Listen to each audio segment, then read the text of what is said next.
Hello everybody, back again, and I'm doing a reaction video, with this one being 5 horror movies based on true terrifying events, by Top 5s. Uh, although I am going to count, although like with a lot of other reaction videos I've done, I'm going to count the last one, so I'm only be reacting to 4 out of 5.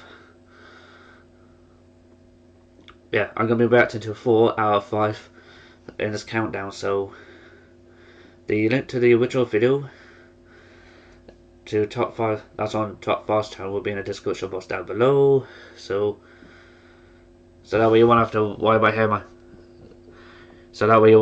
him me commentating or seeing my ugly mug. So yeah, yeah. I know some films such as what films are there?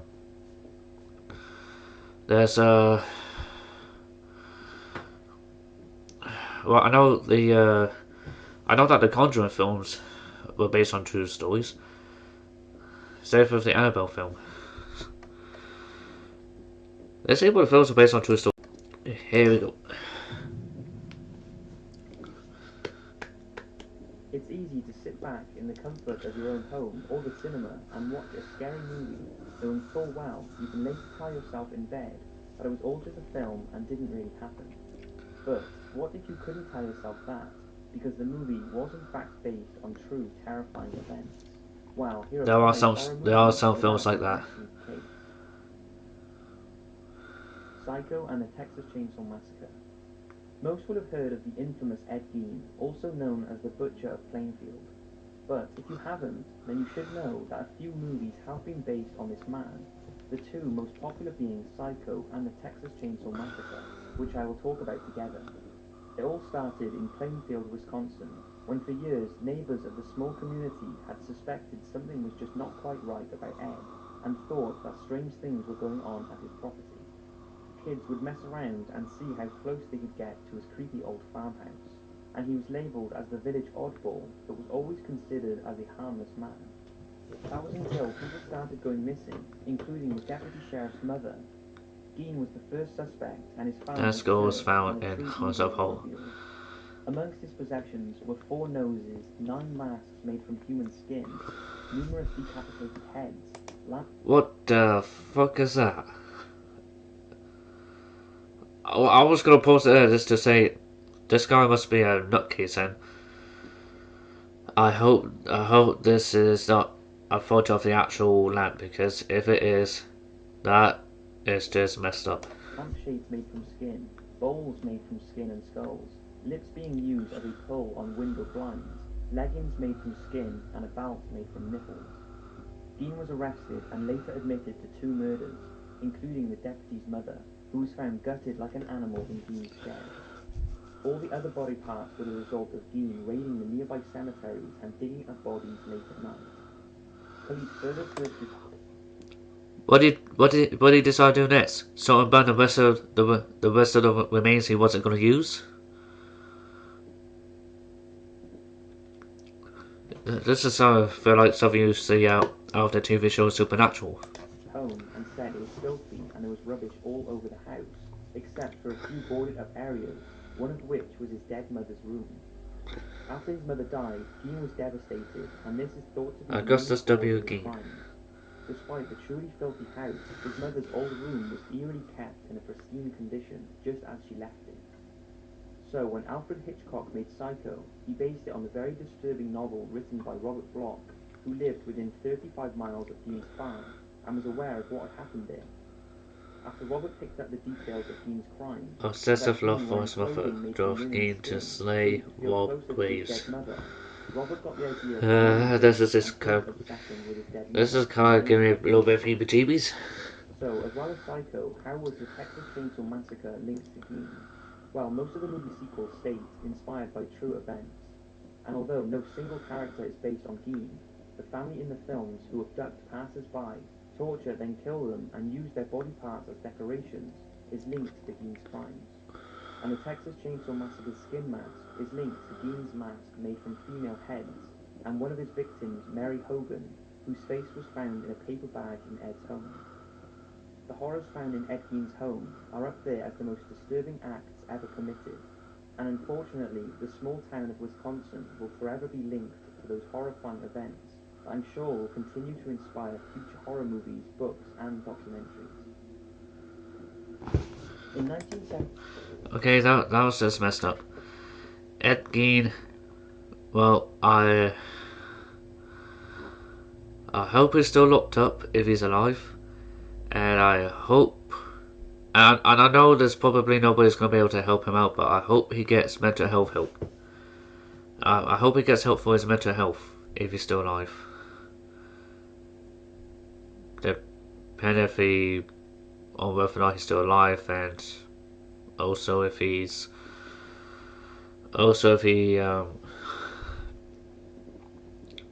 hasn't been executed. That is. The Hills Have Eyes. I think I've heard about this one. 1977, Wes Craven released a movie called The Hills of Eyes. At the time, it enjoyed moderate success at the box office and has become a cult classic horror movie, which sparked the remake that most of us will be familiar with in 2006, followed by 2 more sequels. The original and the 2006 Hills of Eyes tells the story of a family on a road trip that becomes stranded in an atomic testing zone, miles from anyone and anything. But soon the family finds out that the area is in fact inhabited by a deformed cannibalistic family intent on making them their next prey. The film itself seems too far-fetched to be based on anything that did happen, but it is actually based on Alexander Sawney Bean and his family. Alexander was born a few miles from the city of Edinburgh, and later went on to become the head of a Scottish clan who lived with... So it hasn't been in the UK? Really? Really? Wait. Lake District National Park and Yorkshire Dales National. Those are 2 of the national parks I'm thinking about going to be honest. Same with the North York Moors National Park. Yeah, but although the North York Moors National Park, that's actually probably more closer to where I live at. So I might actually go there first, then the other 2. Sorry, I'm going completely off track. Yeah, I am actually thinking about going to like several different national parks. I know there's one down by Southampton that I'm thinking about going to, and I think there's also one near.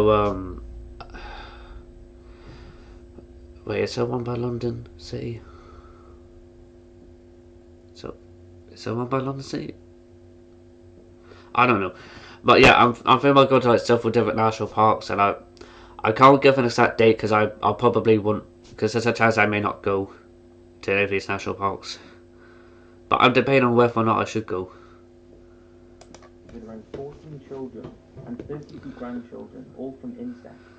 They all lived in a cave sometime during the 16th and 17th century and had a complete lack of communication with the outside world. During this period, hundreds of people travelling through the area near this cave would often go missing, and Sawney Bean and his family were responsible for this. They would ambush the unsuspecting victims, rob and murder them, then take them back to their cave, where they would cut them up and pickle their limbs for future consumption. All in all, the family is thought to have killed and eaten over 1,000 men, women and children who wandered through their location. But it wasn't just the living they preyed on. It's reported that bodies from graveyards near the area were regularly dug up and the bodies were removed. Most were never found again, but one time 3 were apparently found hidden near the graveyard they had been taken from. It said the bodies were in an undescribable state and had been dumped by the family as they must have been unable to carry them back to their cave. The Beans' horrendous acts carried on for around 25 years, until it finally came to an end when the husband of one of their victims managed to escape and alert the authorities. The word got all the way up to King James I himself, and he led an army to the family's cave, which was hidden during high tide, and they discovered the true horror of 25 years' worth of filthy living and cannibalism. They found body parts hung up like dried beef, pickled limbs, and masses of money and jewellery from their victims. Such outrageous crimes demanded an equally outrageous punishment. The men had their manhood cut off and flung into a fire. Their wives and children had their faces, hands, and legs cut off and were left to bleed to death, and then they were all burned in several fires. The whole family were considered mutant monsters due to the amount of inbreeding, and this is shown in the movie The Hills of Eyes, along with a very similar storyline. So that is the story behind the movie. Now, although some argue the family's existence due to a lack of factual documents, there are many records in notable publications to suggest the family did in fact exist. The 2011. Okay, so that's rather creepy and disturbing to say the least. Yeah, and I do apologise about posting it with whilst looking at those different national parks. This is, I've been debating about going to different national parks.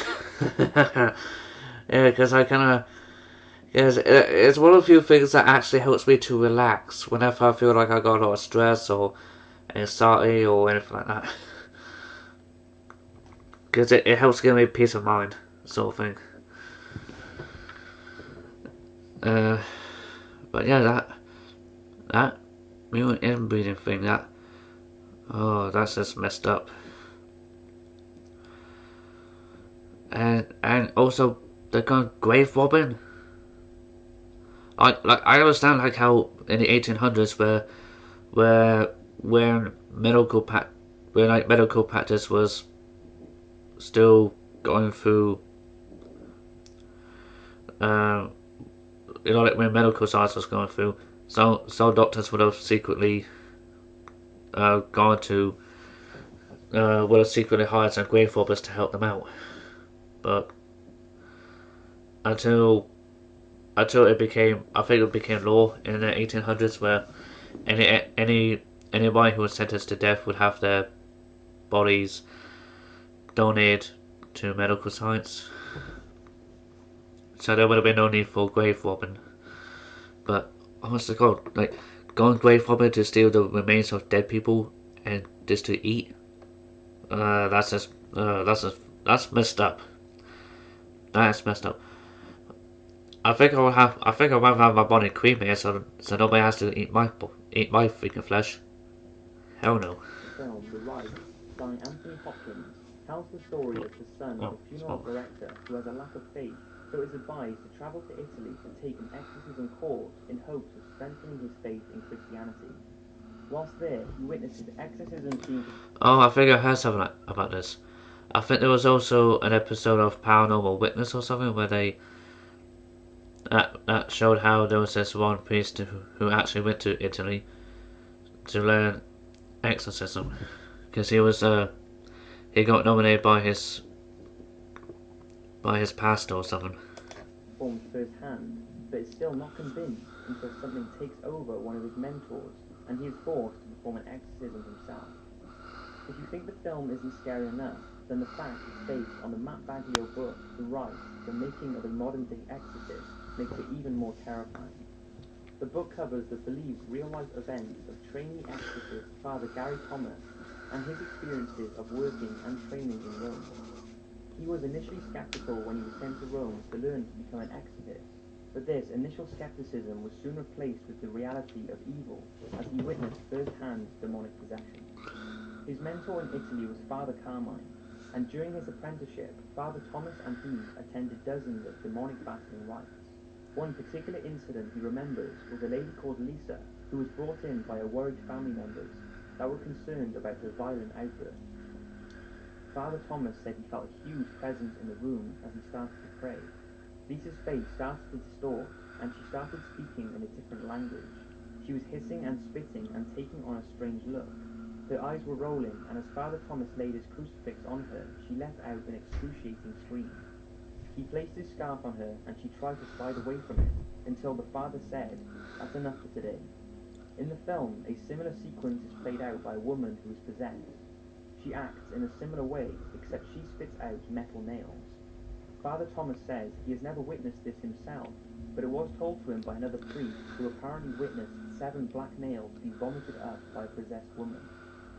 Father Thomas acted as a consultant on the film The Rite, and admitted that like most movies based on true events, some things have been dramatized, but he said the exorcisms in the film were very accurate. Yep. Nope. Y'all can keep the exorcism. I ain't gonna do that shit. No. No, I'm not gonna mess with no paranormal BS. Hell no. Like, if you want to be an exorcist, fine. Just leave me out of it, because I don't want to. I don't want to mess with anything demonic. Because I don't want to get possessed. Nor do I want to get scratched. Or anything else like that. So the dogs are not going to bark mad.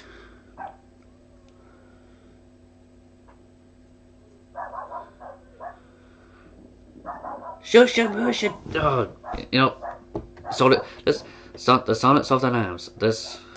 When it was released in 1991, The Silence of the Lambs was an instant hit. It won a ton of awards, and for most people, it's one of their favourite horror movies of all time. It's the story of an FBI student who is assigned to interview Hannibal Lecter, a cannibalistic serial killer and former psychiatrist who could help in the pursuit of a serial killer who skins his victims. While the film's three main characters are actually based on real people, two of which committed some of the world's most heinous crimes. And here are the people who Silence of the Lambs writer Thomas Harris used for his inspiration for the book, which the movie was made of. Thomas Harris was able to study the FBI's newly established behavior science unit, and the unit was exploring psychological profiling to pursue killers. It was here where Harris looked at the possibility of a female profiler and met Pat Kirby. 3 years after he met her, Pat became the first female to join the behavior science unit, giving Harris the inspiration for Clarice Starling of the same job role in Silence of the Lambs. Now he needed a killer who turned out to be Hannibal Lecter, an intelligent, polite, and very manipulative killer that was inspired by Ted Bundy, the murderer, sadistic rapist, and necrophile who killed at least 36 people in the 1970s. Finally, The Silence of the Lambs needed one more character, Buffalo Bill, the fictional psychopath who chose larger ladies as his victims. He would trap them in a pit in his cellar and starve them, making them rub oil into their skin in preparation for when he killed them, so he could use their supple skin to make dresses for himself. It sounds horrific and also sounds similar to Ed Gein's crimes. Well, this character was based off Ed Gein. Okay, that kind of made my skin crawl a bit.